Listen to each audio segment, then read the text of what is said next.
Hello বন্ধুরা, good morning. কেমন আছো সবাই? আশা করি খুব ভালো আছো এবং সুস্থ আছো। আজকে একটা নতুন ভ্লগে তোমাদেরকে অনেক অনেক ওয়েলকাম। আর আজকের ভ্লগটা দারুণ লাগবে। কোথায় যাচ্ছি, কি করছি সবই তোমাদের সঙ্গে শেয়ার করব। তো এদিকে দেখো আমার মেহেন্দির কালারটা কেমন হয়েছে তোমরা কমেন্ট করে জানিও। আজকের রাতটা যেভাবে কাটিয়েছি কি বলবো, মানে সারা রাত ঐশী ঘুমোয়নি। মানে ঐশীর শরীরটা দেখছি মানে ঠান্ডা লাগা লাগা হয়ে গেছে, শরীরটা ওর খারাপ। তো আমারও এরকম লাগছে, জানি না কি হবে, বাইরে যাচ্ছি। তো তোমরা দেখতে থাকো ভ্লগটা, কোথায় যাচ্ছি সবই জানতে পারবে। তো এখানে দেখো সকাল সকাল আমি মহাদেবের পুজো করে নিচ্ছি, মানে বাড়ির পুজোটা করে নিচ্ছি, করে নিয়ে তারপরে বাকি যা কাজ আছে সেগুলো করব। কাজ বলতে এবারে খাওয়া দাওয়া, ঐশীকে খাওয়ানো, ওষুধ খাওয়ানো, এই সব আর কি।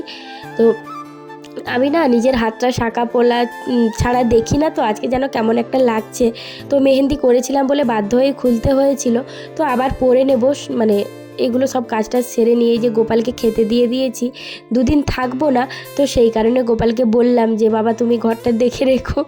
তো বলে বেরিয়ে এলাম। আর ঐশীর জন্য দেখো দারচিনি আর লং এখানে জল ফুটাচ্ছি, তো ঐশীকে দেবো। হালকা কাশছে, তারপরে মানে ওর সর্দিও ভাব লাগছে, জানি না কি করবে। আমার না মানে কি বলবো, যখনই দেখি কোনো টাইম আসে আনন্দ করার, কোথাও ঘুরতে যাওয়ার, তখনই ও ভগবানও ঐশীর শরীরটাকে যে দিক থেকে ও খারাপ করবেই। কি জানি, ভগবানও চায় না আমার জীবনে একটা দুটো দিনও আনন্দ আসুক, সারা জীবনটা কষ্টে কষ্টেই চলে যাক। তো কি এদিকে দেখো ঐশীকে তো খাইয়েছিলাম সকালবেলা একটু সুজি, তারপরে এখানে আমি আর মা মুড়ি খেতে বসে গেছি। কালকে রাত্রে আর কিচ্ছু খাইনি, ওই ধোসা খাওয়ার পরে সন্ধ্যেবেলায় যে ধোসা খেয়েছিলাম তারপরে আর কিচ্ছু খাইনি। তো এখানে খাচ্ছি, কালকে ডিমের ঝোলের আলু ছিল, ঝোল ছিল, আর পেঁয়াজকলি ভাজা ছিল, ওগুলো দিয়ে খাচ্ছি। আর ঐশীর জন্য এখন আলু সেদ্ধ ভাত করেছি আর একটু দুধ দিয়ে মাখিয়ে দিয়েছি। তো এটাই ঐশীকে এখন খাওয়াবো, খাইয়ে নিয়ে বেরোবো।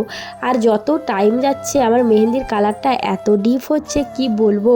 তো আমার ভাইয়ের বউ ফোন করেছিল, ওকে আমি বলছি দেখো বর ভালো না বাসলেও কালার আসে হাতে, ওকে আবার ইয়ার্কি করছি। হ্যাঁ, তো এদিকে দেখো রেডি হয়ে গেছি, কেমন লাগছে তোমরা কিন্তু কমেন্টে জানিও। আর ব্লাউজের পেছনে হুক লাগাতে পারছি না, সেই জন্য ধরে রেখেছি, মা এলে তারপর আবার হুকটা লাগিয়ে দিলে আমি ঠিকঠাক হব। তো তারপরে এই যে দেখো ঐশীকে রেডি করে দিয়েছি। তো কেমন লাগছে সবাইকে সেটা কিন্তু কমেন্টে জানিও। এই যে শাড়ি টাড়ি পরে নিয়েছি, আর এই হারটা দেখছো এটা মা ঘুরতে গেছিলো কোনো একটা জায়গায়, উত্তরপ্রদেশ না কোথায় একটা, যাই হোক সেইখান থেকে নিয়ে এসেছিলো। তো এখন আমরা বেরিয়ে গেছি, এই যে দেখো গাড়িও ছেড়ে দিয়েছি, আমরা এখন এই জাস্ট কলেজের এখানটা পেরোলাম। তো এখন তেল ভরবে, তারপরে মানে বলছে যে মানে এসিটা চালাবে। আর কারণ গরমও লাগছে, আবার ঐশীর ঠান্ডাও লেগেছে, আর ঐশী প্রচণ্ড ঘেমে যাচ্ছে, আর বাইরের বাতাসটা ঢুকলে তখন তো সেটাকে কন্ট্রোল করা যাচ্ছে না, সেই জন্য বললো হালকা একদম এসিটা চালাবে। আর আমারও একটু গলাটা খুসখুস করছে, আমি বলছি মাকে বলছি যে ওষুধ খেয়ে নেবো গিয়ে করে। তো এই শাড়িটা তোমরা দেখেইছো, আমি পুরীতে গিয়ে পুজো দিতে গেছিলাম, সেদিন ফার্স্ট পরেছিলাম আর আজকে পরলাম। তো ওই শাড়িটা অনেক দিন ধরে ভেবে রেখেছিলাম যেদিন যাব সেই দিন পরবো। মানে বুঝতেই পারছো, এখন বলবো না কি আছে, আজকে যাই তারপরে বলবো। আর ওই সেই দিকে দেখো ঘুমিয়ে গেছে, ওর ঠাম্মির কাছে বসেছে, ওকে একদম ধারের দিকে করা হয়েছে যাতে এসির বাতাসটা ওর গায়ে না লাগে। তো এসিটা একদম কমানো আছে, আর মা বলছে একটা ছবি তুলে দিয়ে দাও ওদেরকে যাতে দেখতে পাই আমরা যাচ্ছি। এই যে দেখো আমরা বেরিয়ে গেছি, অনেকক্ষণই হলো। আর এই কুকুরটাকে দেখো, আচমকা দেখছি কুকুরটা কি সুন্দর স্কুটিতে যাচ্ছে, দেখো কত বড় কুকুরটা। আর আমি যে ভিডিও করছিলাম ওই লোকটা দেখেও নিয়েছে যে আমি কুকুরটার ভিডিও করছি। কি করব বলো, আমরা তো রোজ এরকম দেখি না, আমার দেখলে খুব ভালো লাগে, মানে একটু মানে ভিডিও করি। আর এই যে দেখো শাল জঙ্গল, মানে এই যে শাল জঙ্গল এগুলো দেখলে আমার না সেই পুরোনো দিনের কথা, পুরোনো দিন মানে আমার পুরোনো স্মৃতিগুলো মনে পড়ে যায় খুব। কারণ আমি তো ছিলাম এই দিকেই, বাঁকুড়া দিকেই মামা বাড়িতে ছিলাম। তো এই সবের সঙ্গে মানে দেখে দেখে অভ্যস্ত ছিলাম, তারপরে হঠাৎ করে পুরো লাইফটা অন্যদিকে ঘুরে গেল। আর এগুলো দেখতে পাই না, যখন মায়ের সঙ্গে যাই তখনই দেখা যায়। তো বুঝতেই পারছো কোথায় যাচ্ছি। তো আমরা চলেই এসেছি। আর কোথায় এসেছি বলো তো, চলো তোমাদেরকে আর না বলে থেকে লাভ নেই, বলেই দিই। বিয়ে বাড়িতে এসেছি, আমার ননদের বিয়ে বাড়িতে। তো মায়ের বাপের বাড়ি এসেছি, এই যে রেডি হয়ে আছে আমাদের অপেক্ষায়। শুধুমাত্র ওর জন্য ফুল, মানে ওর যে আইবড়ো ভাত খাবে, আমরা না এলে খাবে না, তো ওর ফুলের মালা, মাথার ফুল, এই যে এইসব নিয়ে এলাম, ও পরে নিল। আর কত মিষ্টি লাগছে দেখো দেখতে, তোমরা কমেন্টে জানিও কেমন লাগছে। আর এখানে যা যা নিয়ম, আমরাও যে পুরী গেছিলাম তুলসী পাতা ঠাকুরের প্রসাদ যা এনেছিলাম ওগুলো ওকে দিলাম, আর বাড়িতে সিন্নি ভোগ হয়েছিল সেইগুলো ওকে দিল। সব খাওয়া দাওয়ার পরে এই যে এবারে বসবেন উনি আইবড়ো ভাত খেতে। তো বলছি এই শেষ খাওয়া বাপের বাড়ির আইবড়ো ভাত, রাত্রে তো আর ভাত খাবে না, তো এটা নিয়ম যা হয় যেদিকে। আর এই যে দেখো ঐশীর দেখো পেয়ে গেছে ছোট ছোট পিপিগুলোকে, কি তার আনন্দ কি বলবো মানে আমি ওদেরকে বলছি যে একবার যদি ওর সঙ্গে ভাব করে নিস তোরা তাহলে আর তোদেরকে ছাড়বে না। তো সেই রকমভাবেই ওদেরকে একদম আটকে রেখেছে, পিপি পিপি করে পাগল করে দিচ্ছে। সব কিছু করবে ও, কিন্তু খাওয়া দাওয়া করবে না, তা বাদে সব করবে। তো ও এখন আর বুঝতে পারছে না ও বসবে না দাঁড়িয়ে থাকবে, কারণ ক্যামেরাম্যানগুলো এমন ওকে করছে। তো তারপর ও ফাইনালি বসেছে, এবারে একে একে ওকে আইবড়ো ভাতে মানে যা নিয়ম খাইয়ে দেওয়া সেইগুলো ওকে মানে করছে।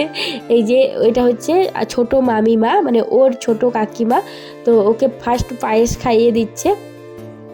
তো এখানে দেখো মানে ছবি তোলা, এখনের ক্যামেরাম্যান মানে বুঝতেই পারছো। তো আমাকে বলছে, আমি বলছি কী খাবো করে করে আমি মাছের মাথাটা তুলেছি, ওকে আবার আস্তে আস্তে করে আমি বলছি খেয়ে নাও, মাছের মাথাটা খাও, এবারে তো বরের মাথাটা চিবোতে হবে ভালো করে খেতে হবে, সেই জন্য ভালো করে মাছের মাথাটাই আগে দিয়ে স্টার্ট করো। ওটা নিয়ে হাসাহাসি করছিলাম। তারপরে এই যে দেখো কয়েকটা ছবি তুলছিল ওরা, আর আমার ফোনটা ছিল আমার একটা ননদের কাছে, তো ওকে আমি দিয়েছিলাম যে ভিডিও করবে। হ্যাঁ, ফটো তোলার দরকার নেই, ফটোগুলো তো পরেও পেয়ে যাবো বা ভিডিও থেকেও আমি কাট করে নিতে পারবো, কিন্তু ভিডিও না হলে আমি তোমাদের সঙ্গে শেয়ার করতে পারবো না। আর কে ক্যামেরা ধরবে, আর আমার এখানে এসেও আর কোনো সমস্যা হচ্ছে না ক্যামেরা ধরার, কারণ প্রচুর দেওর ননদ আছে। তো সেই জন্য এখন দেখো বড় মামা ওকে খাইয়ে দিচ্ছে।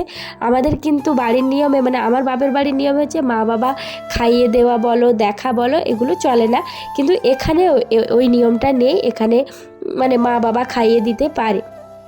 তো সেরকমই সব দেখলাম। তো একে একে দেখো সবাই খাইয়ে দিচ্ছে, বাড়ির যা লোকজন সব থাকে সেই রকম। তো ও খেয়ে যাচ্ছে, বলছি এখনই মানে সবাই যা খাওয়াচ্ছে সেই খাওয়াতেই ওর পেট ভরে যাবে। তো এখন ঐশীর ঠাম্মি ওকে গেছে খাইয়ে দেবে। তো সেই রকমভাবে বলছে যে যেহেতু পিসি হয় সেই কারণে বলছে যা খাবার আছে সব একটু একটু করে নিয়ে মাখিয়ে একবার দিয়ে দিতে ওর মুখে। আর ঐশীকে দেখতেই পাচ্ছ যে ও থাকবে না, ও চলে গেছে, ওর ঠাম্মি গেছে বলে ও গিয়ে ওখানে বসে আছে। আর আমি যখন খাওয়াচ্ছিলাম তখনও চলে গেছে, মানে বাড়ির কাউকে পেলে ও তো তখন দূরে থাকবে না জানোই, আর ভদ্র মেয়েতে নয় যে বসে থাকবে। আর ও ভাবছে যেরকম পিপি আমার ঘরে আসে সেই রকম পিপিকে চটকাবো, পিপির কাছে বসে থাকবো, কিন্তু এখন যে পিপিকে এত ডিস্টার্ব করলে হবে না, ছবি তুলবে, সে তো আর সেটা জানে না, সে কন্টিনিউ পিপি পিপি করে যাচ্ছে, পিপি আমার দিকে তাকাও, পিপি এটা পিপি ওটা বলেই যাচ্ছে। তো এখন খেতে এসেছি, অনেকটা দেরি হয়ে গেছে। তো ঐশী কোনো মতেই খাবে না, এমনিতেই খেতে চায় না, কিন্তু আবার ঠান্ডা লেগেছে আরই খাবে না। আমি ওকে বারবার বলছি যে তোকে কত ভালো করে থাকতে বললাম, জল ঘাটতে হবে না, এই করতে হবে না, আর সেইগুলোই তুই করলি, আর বিয়ে বাড়িটা তুই মাটি করতে এসেছিস, একটু আনন্দ করতে দিবি না তুই আমাকে। তো তারপর এই যে দেখো ঐশী সারাদিনটা ঘোরাঘুরি করেছে, একটু ঘুমোয়নি, এখন পিপির মালাটা নিয়ে পরে ওর খেলা চলছে। আর এই যে দেখো ওরা শুধু আসছে আর বলছে বৌদি তুমি খুব কিউট দেখতে, জানো। আমি বলছি আমি কি কিউট, আমি তো বুড়ো হয়ে গেছি, তোমরা তো কিউট, ওদেরকে আবার এরকম করে বলছি। তো ঐশী দেখো ওদের সঙ্গে খেলা করছে আছে এইসব, ওর মানে আর কি করেছে দেখো, ছোটো দিদার সঙ্গে গিয়ে ছাদে গিয়ে তেঁতুলের ঝোঁকা একটা তুলে নিয়ে চলে এসছে, বলছে আমার মা খেতে ভালোবাসে আমি নিয়ে যাবো। আমি বলছি তুই নিজে খাবি, নিজে নিয়ে আয়, মায়ের নামে কেন বলছিস। তো ওটা নিয়ে এসছে, বলছে আমি বাড়ি নিয়ে যাবো, আমার মা খেতে ভালোবাসে, কত দুষ্টু দেখো। তারপরে এই যে একটা গিফট পেয়েছে সেটাই আমরা খুলে দেখছি। তো এটা আছে ডিনার সেট, এটা ডিনার সেট আছে। তো পুরোটা আমরা খুলিনি, মানে ভেতরে আর দেখা হয়নি, শুধু জাস্ট খুলে লেখাটা পড়লাম যে ডিনার সেট আছে, তো সেটা দেখেই রেখে দিয়েছি। এটা হচ্ছে লাস্ট ভিডিও ওর বিয়ের আগে। তো তোমরা দেখেইছো, গেছিলো যখন বাড়িতে তখন ভেবেছিলাম লাস্ট এই আইবড়ো ভাত খাওয়া তো হয়ে গেছে, তো সেই জন্য ভাবলাম একটু ভিডিও করে রাখি, আর তো এইভাবে ননদকে পাবো না, তো সেই কারণে এরপরে মেহেন্দি করতে আসবে তোমাদের সঙ্গে শেয়ার করব। তো এখন চলছে মেহেন্দি পর্ব, বুঝতেই পারছো, মানে একটার পর একটা সেরামনি চলতেই আছে। এখন চলছে মেহেন্দি। আমি যেহেতু মেহেন্দি করে চলে এসেছি সেই জন্য আমার আর ওই টেনশনটা নেই যে মেহেন্দি করতে হবে, হাতে রাখতে হবে। ভাগ্যিস করে এসেছিলাম, নাহলে ঐশীকে নিয়ে আর পারতাম না। তো মেহেন্দি যখন করছিল তখন ভিডিও করতে পারিনি, কারণ যেহেতু অন্ধকার একটু জায়গাটা, কারেন্টের সব কাজগুলো করছে, তো যদি ফ্ল্যাশ লাইট দিলে মানে যে মেহেন্দি করছে ওর অসুবিধা হচ্ছে, ও করতে পারছে না, সেই কারণে আমি আর ভিডিও করিনি। আর এইদিকে দেখো ঐশী বসে গেছে, এই যে সোফাটা দিয়ে গেল তো সেখানে বসে গেছে, খেলা চলছে। বিয়ে বাড়ি মানেই বুঝতে পারছো কত বাচ্চা, কত কি ওর আনন্দ চলছে। তো এখানে লাস্টবার আরেকবার ভিডিও করছিলাম, তো এখানে যখন ফ্ল্যাশটা দিয়েছিলাম বললো আমার অসুবিধা হচ্ছে, ফ্ল্যাশটা বন্ধ করে দাও কারণ চোখে আলো লাগছে। তো তারপর আর ভিডিও করিনি, মানে আর করা হয়নি, কারণ ওই সে এত কাজছে, এত বিরক্ত করছে, আমাকে আর ইচ্ছে করলো না যে আর ভিডিও করি। তো সেই জন্য মেহেন্দির সময় আর আমার কোনো ভিডিও করা হয়নি। তবু একটা শর্ট ভিডিও নিয়েছিলাম, ওইটুকুই যা, সবই তোমাদের সঙ্গে শেয়ার করবো একটু একটু করে। আর এখন দেখো একটু বেরিয়েছি আমরা, আর এই যে দেখো প্যান্ডেল পুরো মানে কমপ্লিট করে দিয়েছে। আর এটা হচ্ছে লজের কাছে এসেছিলাম দেখতে যে কেমন সাজিয়েছে, তোমাদেরকে তো দেখিয়ে দিলাম বর বউ দুজনকেই। তো মানে এখনই কত সুন্দর লাগছে না, কালকে আরও কতই না সুন্দর লাগবে, সবই তোমাদের সঙ্গে শেয়ার করবো। যদি ঐশীর শরীর ভালো থাকে তবেই, যা করছে তা করছে, মানে কি বলবো, কি করে যে রাখবো দুদিন আমি খুঁজে পাচ্ছি না। তো এখানে দেখো এত জিনিসপত্র এনেছি, যদি না আনন্দ করতে পারি, সাজতে পারি, ওকে না পড়াতে পারি, কতটা মনটা খারাপ লাগবে বলো তো। আজ 1 বছর 1.5 বছর ধরে বিয়ে ঐশী নাচ করছে, পিপির বিয়ে। তো যদি আনন্দই করতে না পারে, আমার আনন্দটা ছাড়ো, যদি ও ছোট বাচ্চা, ও যদি আনন্দ করতে না পারে, আমার কতটা কষ্ট লাগছে। তো কিছু তো খাচ্ছে না। এখানে দেখো সন্ধ্যাবেলায় একটু ওকে দুধ গরম খাইয়েছিলাম, যেহেতু গলাটা খুসখুস ভাব আছে। আর এখানে ওর বড় মা দিয়েছে ওকে চিপস, ওকে দিয়েছে, আরেকটা বাচ্চা আছে ওকেও দিয়েছে। তো এটাই, আর কোনো ভ্লগ করতে পারিনি কারণ ঐশী মানে দুধ রুটি খাওয়াচ্ছিলাম, খাওয়াতে প্রচুর বমি করে দিয়েছে, সেই জন্য মন খারাপ, আর ভিডিও করতে পারিনি। চলো আজকের মতো টাটা।